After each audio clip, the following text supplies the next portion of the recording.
عزیز طلباء السلام علیکم۔ آج جھوٹ کے بارے میں حدیث پاک پڑھتے ہیں کہ صفوان بن سلیم رضی اللہ عنہ سے روایت ہے کہ انہو قال قیل لرسول اللہ صلی اللہ علیہ وسلم، کہ بے شک رسول اللہ صلی اللہ علیہ وسلم سے پوچھا گیا کہ یکون المؤمن جبانا، کہ کیا مومن بزدل ہو سکتا ہے؟ تو قال نعم، آپ صلی اللہ علیہ وسلم نے فرمایا ہاں۔ فقیل له ایکون المؤمن بخیلا، پھر پوچھا گیا کیا مومن بخیل ہو سکتا ہے؟ قال نعم، آپ صلی اللہ علیہ وسلم نے فرمایا ہاں۔ فقیل ایکون المؤمن کذابا، پھر پوچھا گیا کیا مومن جھوٹا ہو سکتا ہے؟ قال لا، تو آپ صلی اللہ علیہ وسلم نے فرمایا نہیں۔ تو حدیث پاک میں یہ بیان کیا گیا ہے کہ ایک مومن میں بخل اور بزدلی جیسی فطری کمزوریاں اور اخلاقی برائیاں یہ ممکن ہیں، لیکن جھوٹ یہ ممکن نہیں، کیونکہ ایمان اور جھوٹ اکٹھے نہیں ہو سکتے۔ کہ ایک مومن میں بخل اور بزدلی جیسی فطری کمزوریاں اور اخلاقی برائیاں ممکن ہیں، لیکن جھوٹ یہ ممکن نہیں، کیونکہ ایمان اور جھوٹ جو ہے وہ اکٹھے نہیں ہو سکتے۔ جھوٹ منافق کی سب سے بڑی علامت ہے، یہ ایمان کی ضد ہے اور جھوٹ کو ایمان برداشت نہیں کر سکتا۔ بخل یہ شیطانی صفت ہے، اور شیطان بخیل اور کنجوس انسان کو دوست رکھتا ہے۔ وہ انسان کو ڈراتا ہے کہ خرچ کرنے سے مال کم ہو جائے گا۔ قرآن مقدس سورۃ بقرہ میں ارشاد الہی ہے الشیطان یعدکم الفقر، شیطان تمہیں تنگ دستی کا ڈراوا دیتا ہے، یعنی شیطان تمہارے دل میں یہ ڈر ڈال دیتا ہے کہ خرچ کرنے سے تنگ دست ہو جاؤ گے، لہٰذا مال جمع کرتے رہو اور خرچ نہ کرو۔ شیطان تمہارے دل میں وسوسہ ڈالتا ہے کہ اگر آج کچھ خرچ کر دیا تو کل کیا کرو گے۔ بخیل کل کے فکر میں مال جمع کرتا رہتا ہے۔ بخیل شخص جو ہوتا ہے وہ کل کے فکر میں مال جمع کرتا رہتا ہے، لیکن اسے خرچ کرنا نصیب نہیں ہوتا، حتیٰ کہ ملک الموت آ پہنچتا ہے، اس کی موت آ جاتی ہے۔ اس طرح بخل کر کے وہ نقصان اٹھاتا ہے۔ سورۃ محمد میں ارشاد الہی ہے وَمَن يَبْخَلْ فَإِنَّمَا يَبْخَلُ عَن نَفْسِهِ، اور جو بخل کرتا ہے وہ حقیقت میں اپنے آپ سے بخل کرتا ہے۔ اس طرح بخل کا وبال خود بخیل پر پڑتا ہے، کیونکہ وہ اپنی دولت سے خود بھی کوئی فائدہ نہیں اٹھاتا اور مال جو ہے وہ وارثوں کے لیے چھوڑ جاتا ہے۔ زندگی میں رشتہ دار اس سے نفرت کرتے ہیں، اور بخیل انسان معاشرے میں ذلیل ہو کر رہ جاتا ہے۔ امام غزالی رحمۃ اللہ نے کیمیائے سعادت میں ایک واقعہ بیان کیا ہے کہ حضرت یحییٰ علیہ السلام نے ایک روز ابلیس سے پوچھا، شیطان سے پوچھا کہ تم کس شخص کو اپنا دوست سمجھتے ہو؟ تو شیطان نے جواب دیا کہ میں بخیل زاہد کو بے حد عزیز رکھتا ہوں، کیونکہ وہ عبادت میں اپنی جان کو بھی ہلکان کرتا ہے، لیکن اس کا بخل اس کی تمام عبادت پر پانی پھیر دیتا ہے۔ اس طرح بخل ایک اخلاقی کمزوری اور رذیل فعل ہے۔ اور دوسری چیز کے بارے میں فرمایا کہ کیا مومن بزدل ہو سکتا ہے؟ تو بخل کی طرح بزدلی بھی اخلاق رذیلہ میں شامل ہے۔ بزدل انسان موت سے پہلے ہی مر جاتا ہے، یہ اس کی کمزوری، خوف اور خود ساختہ وہم ہوتا ہے جو اسے ڈرپوک بناتا ہے۔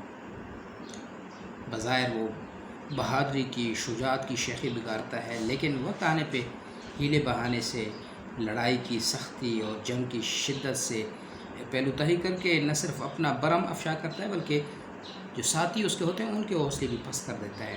اسی طرح فوج میں چند بزدل سپاہی پوری فوج کی شکست کا سبب بن جاتے ہیں۔ تو بزدلی جو ہے وہ بھی ایک اخلاقی کمزوری ہے، لیکن آپ صلی اللہ علیہ وسلم نے فرمایا ہاں مسلمان بزدل بھی ہو سکتا ہے، بخیل بھی ہو سکتا ہے، بزدل بھی ہو سکتا ہے۔ لیکن تیسری چیز جھوٹ، حدیث میں بخل اور بزدلی سے بھی زیادہ قابل مذمت جھوٹ ہے۔ جھوٹ کا مفہوم یہ ہے کہ امر واقعہ کے خلاف کوئی بات کہی جائے یا کوئی عمل کیا جائے کہ جس کا حقیقت سے کوئی تعلق نہ ہو، تو یہ جھوٹ جو ہے تمام برائیوں کی جڑ ہے۔ اس لیے دین اسلام میں جھوٹ جو ہے اس کو گناہ کبیرہ قرار دیا گیا ہے۔ اللہ اور اس کے رسول صلی اللہ علیہ وسلم نے جھوٹ کی مذمت کی ہے اور اس سے پرہیز کرنے کی بار بار تلقین کی ہے۔ جھوٹوں کو اللہ کی لعنت کا مستحق قرار دیا گیا ہے، اور لعنت جو ہے یہ اللہ کی رحمت سے دوری اسلامی لغت میں بدترین لفظ ہے، اور اس کا زیادہ تر اطلاق قرآن مجید میں شیطان پہ کیا گیا ہے۔ لیکن جھوٹے کے لیے قرآن پاک بار بار لعنت کا لفظ استعمال کرتا ہے، جس سے معلوم ہوتا ہے کہ جھوٹے کا درجہ بخل اور بزدلی سے بڑھ کر ہے۔ قرآن مقدس میں جھوٹی کی مذمت کے بارے میں فرمایا ان اللہ لا یہدی من هو کاذب کفار، بے شک اللہ جھوٹ اور کفر کرنے والے کو ہدایت نہیں دیتا۔ سورۃ آل عمران میں فرمایا گیا لعنت اللہ علی الکاذبین، جھوٹوں پہ خدا کی لعنت ہے۔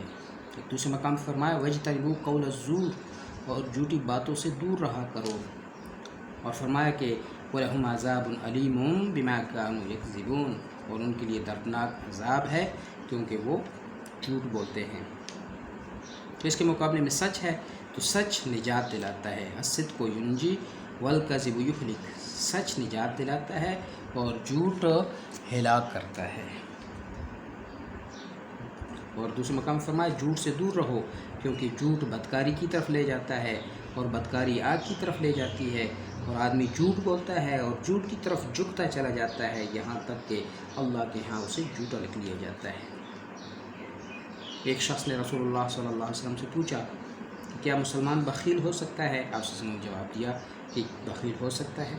پھر دریافت فرمایا کہ کیا مسلمان جھوٹا ہو سکتا ہے؟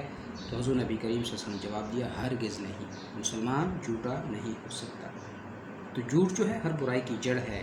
جھوٹا انسان بزدل اور بخیل سے کہیں بڑھ کر قابل نفرت ہے۔ اور پھر جھوٹ کی مختلف شکلیں ہوتی ہیں۔ بچوں کو بہلانے کے لیے لوگ جھوٹ بولتے ہیں کہ اگر کوئی شخص اسے جھوٹ موٹ کوئی چیز دینے کا وعدہ کرے اور ذہن میں یہ ہو کہ میں نے اسے کچھ نہیں دینا، تو یہ بھی جھوٹ میں شمار ہوتا ہے۔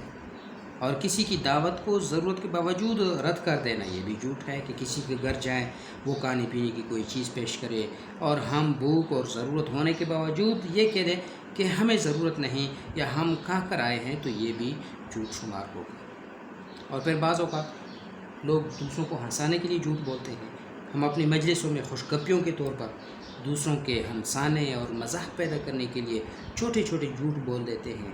حضور صلی اللہ علیہ وسلم نے ایسے شخص پر بہت زیادہ افسوس کا اظہار فرمایا کہ جو محض لوگوں کو خوش کرنے کے لیے اپنے نام اعمال میں گناہوں کا اضافہ کرتا جاتا ہے۔ حضور نبی کریم صلی اللہ علیہ وسلم نے اس بات کو بہت بڑا گناہ قرار دیا کہ ایک شخص آپ کو سچا سمجھتا ہے اور دوسرا شخص اس اعتماد کی آڑ میں اسے دھوکہ دیتا ہے۔